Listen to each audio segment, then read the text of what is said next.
Hey, I want to ask some questions to you. आप अपनी savings कैसे करते हैं? क्या वो एक्चुअल सेव हो रही हैं? ये सवाल मैंने इसलिए पूछा क्योंकि बैंक हमारे लिए ऑल टाइम अवेलेबल है और हमें जब जैसे पैसों की जरूरत पड़ती है हम विड्रॉ कर लेते हैं। तो क्या ये एक्चुअल सेविंग्स हैं? ये हमारी शॉर्ट टर्म सेविंग्स हैं जिसे हम अपने डेली एक्सपेंसेस में खर्च कर देते हैं। ये हमारे शॉर्ट टर्म गोल्स तो पूरे कर सकता है, पर क्या होगा हमारे बड़े और लॉन्ग टर्म गोल्स का? मैंने अक्सर देखा है लॉन्ग टर्म गोल्स के लिए लोग एफडी को चूज करते हैं, जहां उन्हें 6 से 7% तक के रिटर्न्स मिलते हैं। लेकिन क्या आप अपने बैंक के रिटर्न से सेटिस्फाइड हैं?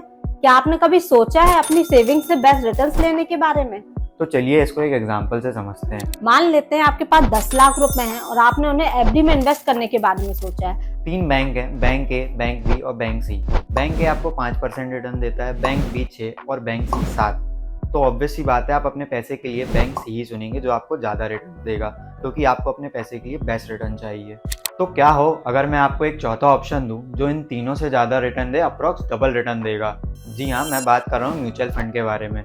पिछले कुछ सालों में म्यूचुअल फंड ने लोगों को बहुत ही शानदार रिटर्न दिए हैं और दिन ब दिन इसका इंटरेस्ट लोगों का बढ़ता ही जा रहा है। म्यूचुअल फंड आपके लॉन्ग टर्म गोल्स के लिए एक मास्टर प्लान है, लेकिन यदि आप उसका प्रॉपर्ली इस्तेमाल करें तो इसमें इन्वेस्टमेंट करना कोई रॉकेट साइंस नहीं है, बस एक अच्छी समझ होने की ज़रूरत है।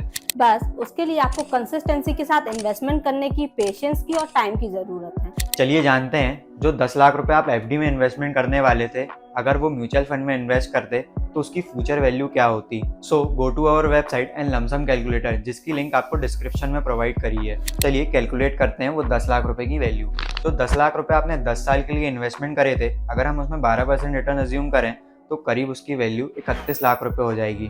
तो आपको 21 लाख रुपए करीब की ग्रोथ हुई। और यदि यही 10 लाख रुपए आपने एफडी में इन्वेस्टमेंट करे होते 7% रिटर्न के हिसाब से, 10 साल में उसकी वैल्यू करीब 21 लाख रुपए की हो जाती। अब आप खुद ही कंपेयर कर सकते हैं कि सिर्फ एक राइट डिसीजन से कैसे आप अपने फ्यूचर के लिए एक अच्छा कॉर्पस बना सकते हैं। इसलिए हमें सोचकर समझकर और एक सही गाइडेंस के साथ इन्वेस्टमेंट करना चाहिए। देखा आपने, इससे आपको लाखों का फायदा हो गया। तो यदि आप भी चाहते हैं अपने वेल अर्न्ड मनी को सही से ग्रोथ देना, तो आज ही कांटेक्ट करें स्वराज फिनप्रो। और वीडियो अच्छी लगी हो तो हमें फॉलो और सब्सक्राइब करना ना भूलें। Keep investing, happy investing.